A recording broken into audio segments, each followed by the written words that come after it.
Hello and welcome to Newsworthy Stories with Jacqueline Jimenez. We have had an unprecedented week or so in politics. First, the attempted assassination of former President Donald Trump, and now President Biden stepping out of the race for president in 2024. The voters are going to have a big decision on how to choose the best candidate. And now there's an app that might help. So, joining me now to talk more about the Best Candidate app is Gino Herring. Thank you for joining me, Gino. Oh, thank you so much for having me, Jacqueline. I appreciate the opportunity to speak about nonpartisan voter education. Yeah, Gino has been spent over 2 decades working for as the voter education director for the Broward County Elections Office. So he knows how to educate people on getting the candidate. I mean, I think it's one thing to get you to the elections, right? To go out and vote, but then you have this like, well, who am I supposed to vote for? So what does this app do and how does it help the voter and apparently the politician too, right? Absolutely, that's right. So we're trying to make an all-inclusive one-stop shop for voter education and the whole process of voting locally. So in your town where you are right now, we're trying to put together a mobile application that lets you pull up a profile and actually see your candidates that are going to be on your ballot specifically to you. Wouldn't that be great? And also as a candidate to manage your campaign on that same mobile app. And so you're guessing, well, how does this all come together? Well, both the voter and the candidate can create individual profiles and they can actually speak together. Communication, that's the gap that we're trying to bridge. So that is the ultimate goal. And we're putting that together right now as far as a test site. It's active, but the goal is to get that going, to get that tested, run it smoothly, and then introduce the mobile application once it's ready. So talk to me a little bit about how this Best Candidate app works now. It's first of all, it's nonpartisan, Right. right? So talk to us about how important it is that it's nonpartisan voter education. And what is it that you have found in your time at the elections office that voters are lacking? What don't we know that we should know? Well, let's start with that term first and foremost, that nonpartisan term. That's the most confusing, perhaps, in our dialogue and speaking with folks. We all know that we've seen the ballot issues come on the ballot. You don't even understand what those things mean. You need a master's degree, doctorate degree to read those things. I can't understand it most of the time. And so I've learned that you've got to be able to speak the language of people. And that means to go directly to them, stop using all these crazy terms. But it's the nonpartisan thing, the non-involvement in a specific party that makes the education specific to everybody. Nonpartisan means not related to a party. And so the information we're providing is how to vote, where to vote, and when to vote, specifically in a nutshell. And that's what makes this app unique because there's, different apps that have information on them, but they're usually leaning to a side, left or right. This Right. involves the process of elections as they refer to every individual. So, what is voter education? I know that you've been a part of it. Is there something that you said to yourself, okay, you know what, this is what's missing most? I mean, what was that trigger point for you where you decided that, you know what, it's just not enough. Voter education isn't enough. I need people to have it in their hands. That's it. That you hit it on the head right there. When you're standing in line and you're trying to figure out who you're going to vote for, I can remember just walking those lines and looking at the details. That's it right there, as a matter of fact. And the consensus is that I don't want to go in there and make a bad decision. And you always see people walking out of there, boy, what did I just do? I don't know who I just voted for. The name sounded good. I think I knew that person in middle school. All these different kinds of things. And I just was saying to myself over and over again. And after elections, we would go back and sit down. Okay, how can we improve upon what we just saw and witnessed? How can we improve these circumstances? Not for us, but for the actual voter that's walking in that booth. Everybody had a cell phone. And it was very clear to me that everyone was looking at their cell phones and just shaking their heads. And in the meantime, folks are handing out palm cards and giving them information from the parties and such. And I said, what if I can put that into that? What if I can put that information into the cell phone? What if I can make something specific and unique to each and every one of those folks that's standing in line? And then what if I can reduce the line size? And what if I can help the candidate too? All these things we mind mapped all together. And we figured out we could probably do it if we had millions of dollars but as a government or government agency, but that's kind of not possible. They just don't have those resources. And so the entrepreneurial experience kicked in with me, and I said, you know what if we can make something every individual, regardless of who party, what you're doing, it can help everyone together all at once. And that's how the idea came. We saw years and years of folks talking about, I'm not going to be happy when I walk out of that booth, and sure enough, they're not happy.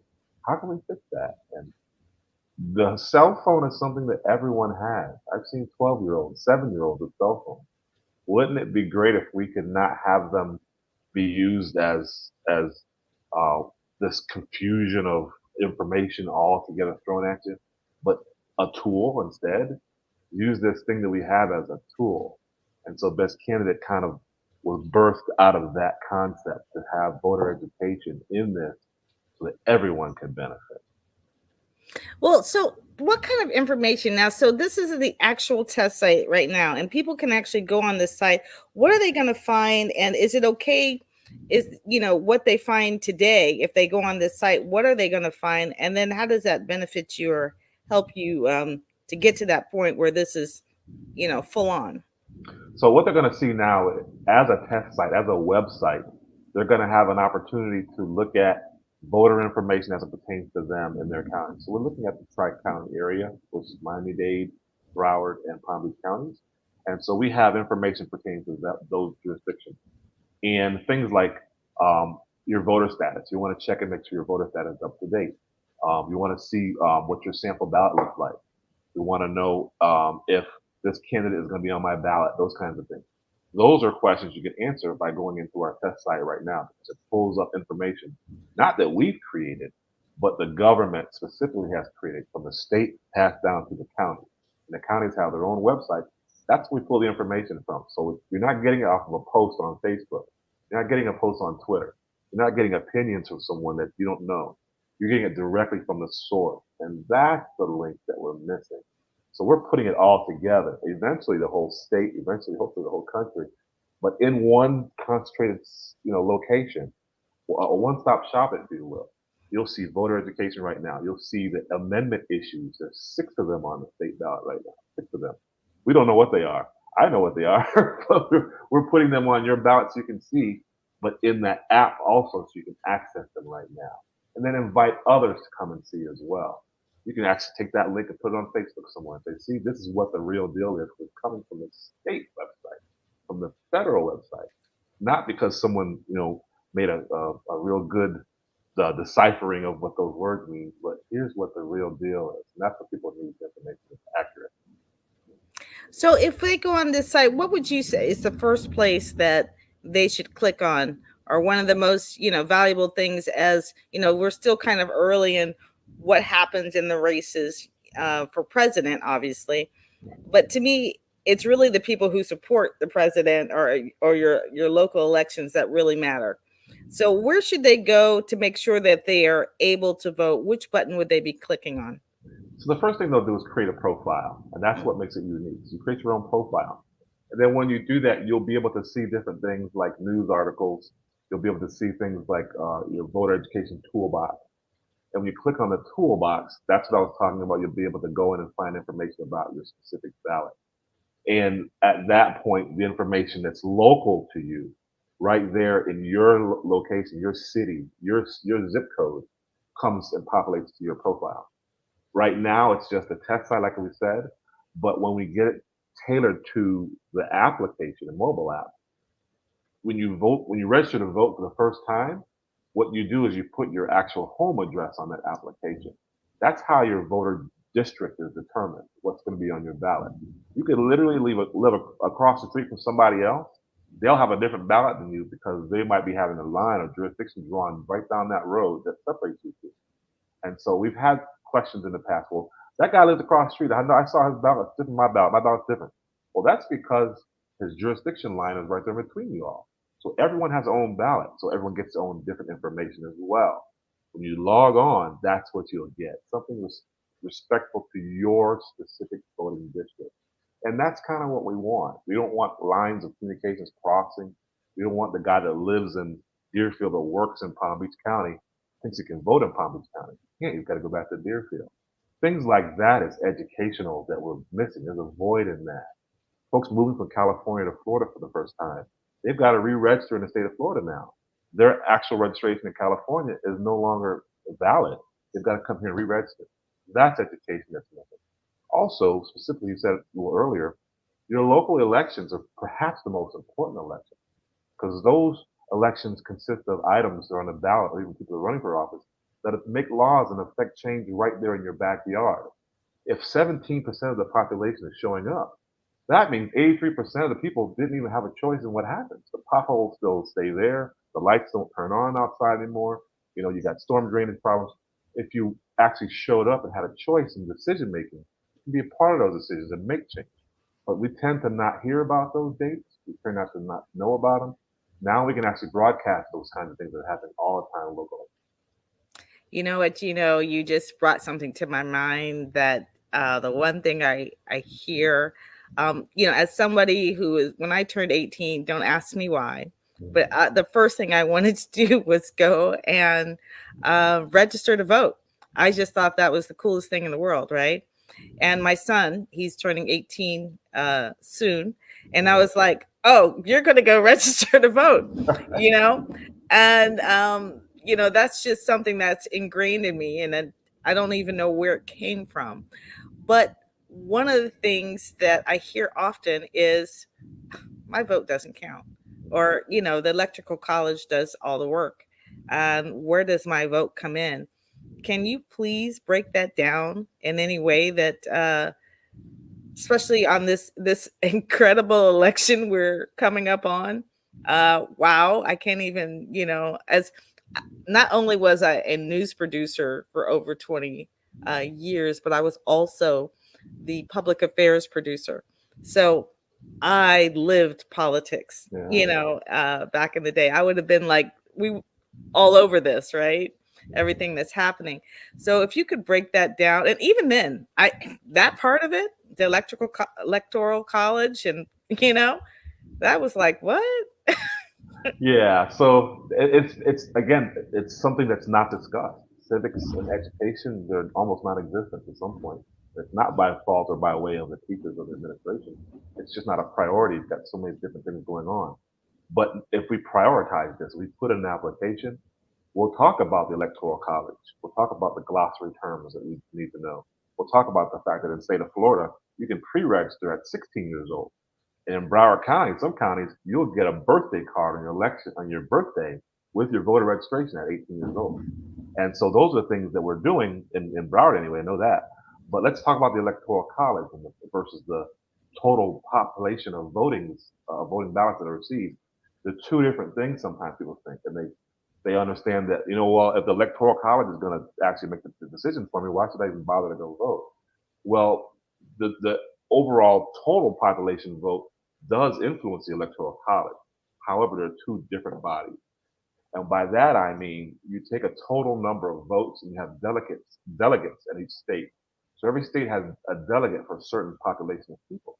And that's why you see the conventions, you see Florida bringing 27 delegates, or whatever the number is. California bringing 32. That's because the population is a certain number. So you have to have a parameter and one delegate per population size. And so the electoral college comes into play because later on, you may have a discrepancy, I should say, as far as the actual number of votes that are being counted versus the absentee ballots or voting by mail ballots are still overseas, haven't been counted yet. All these other factors that come into it. For the electoral college, you have a delegate opportunity for folks that, okay, I know a certain percentage of people are in Florida. Here's my delegates here. That's what we're going to use to tailor it because everyone has voted in Florida, that's done, and the total amount goes to this candidate or that candidate. And that's how the delegates vote based on what that total population is. It's a little bit more detailed than that than what I described, Right. but Yeah. but to generalize it, you break it down as far as population, and you have representatives for that population in each state. So, reaching out to our legislators, is that something that people should do to say, hey, we want this, or to get them to understand what is actually important to them? Is it a good idea to do that or not really? Well, I think first steps should be to make sure you understand that your vote does count. It absolutely does. There have been several elections in recent history where a few votes decided that race, decided who wins. Even in Broward County recently, just a few votes, and a state rep or U.S. rep or whoever it is gets that seat because some folks didn't show, or some folks that might have voted one way but didn't go decided not to go. And so we always talk about the importance and the apathy, and that stems from the whole confusion, the whole gray areas, the whole onslaught of information. People are staying home. People are not wanting to go and be a part of it. There's so many contributing factors of that as well. The mudslinging, the fake news, the I don't trust this candidate, that candidate, or I don't know anything about them, or true what they say about them. All of that put into a pot and stirred around, and it creates apathy. And if we can get away from that and give people the information that they need and deserve as citizens, then hopefully that electorate becomes an informed electorate. An informed electorate we know creates a better, stronger democracy. That's what we're trying to do.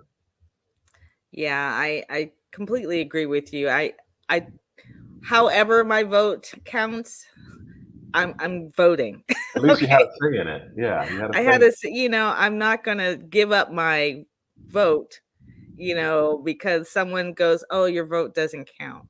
Well, I beg to differ on that, because they wouldn't be fighting, they wouldn't be campaigning, they wouldn't be in our faces every time it's time to vote if that wasn't the case. So Quick it does story. count for something, Quick story. right? Exactly. Absolutely. I had a student. She said she wasn't going to register to vote. This was in high school when she was in high school. Mhm. And she was a part of the high school voter registration drive that we did in Broward County. So she was one of the ambassadors of her school that actually got her peers to register to vote. And she ended up putting that information on her college entrance exams or entrance application. She got into a great school. And she said when she got there, she turned 18 after she got there. And she said she started receiving all this mail from people. All this, oh, vote for our party, join us, do this, do that. And she said, I called my mom and said, Mom, guess what? I am important. Now That's I'm right. somebody that people view me as someone because I have a voter registration ID card. Because your vote is your voice, right? Yeah, yeah. That realization hit home, and then I share that because that shared story is to enlighten people.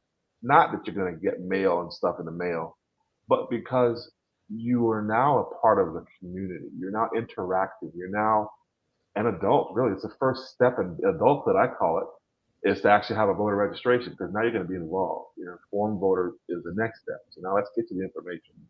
So you hit it on the head when you said people don't know what to do or they want to stay home and because their vote doesn't count. That's keeping the numbers to 17% turnout in a local election. And they don't realize that 87% now are controlling the election. They just didn't realize they passed their ballot off and put someone else's name onto it by not showing up. Yep, that's it. I tell you what, I think that I wanted to encourage you because I actually met Gino last year. I was speaking, and he was a part of a cohort with the Kaufman program, and he was talking about this app. And the moment he told me that, and I was like, "Well, that's a story." That's the exact words that I used was that's a story. And now here we are, where you've got the test site up, and I want people to try it and use it because I know that that information's there, and I think that you put it in a way that it's easier to navigate than maybe going to the regular necessarily the elections office, which I believe that's why you kind of created it.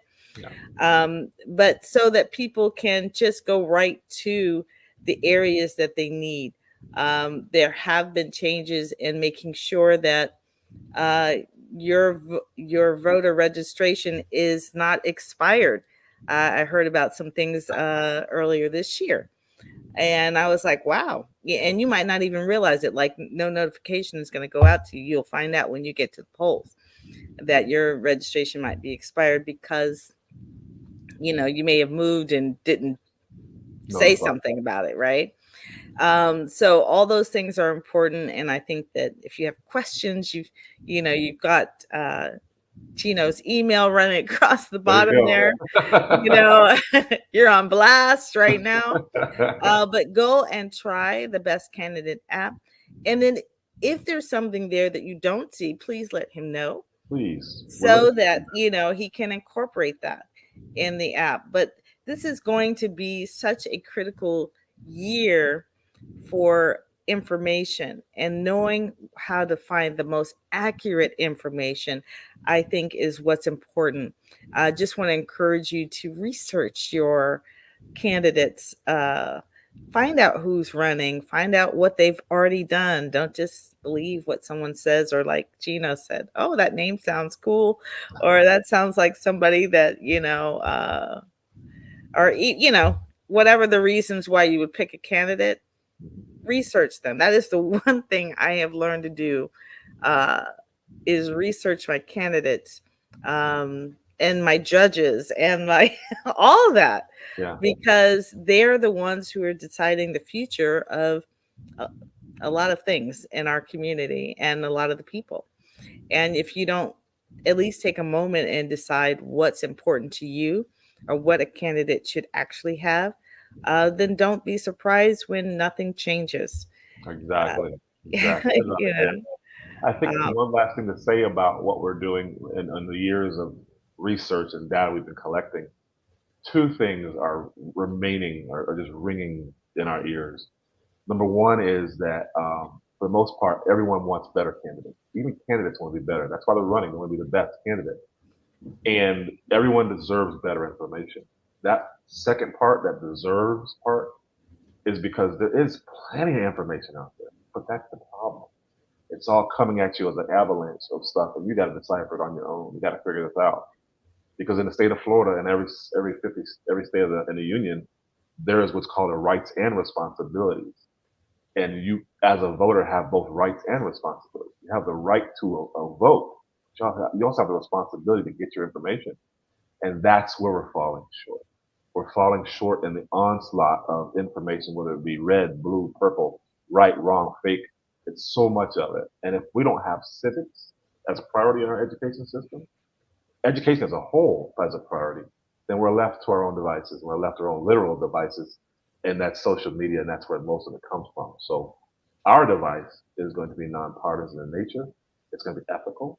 It's going to be no mudslinging. We're creating a culture of an ecosystem of election, and that ecosystem will be determined by what people want to see, what they want to do, what they want to interact with, who they want to interact with.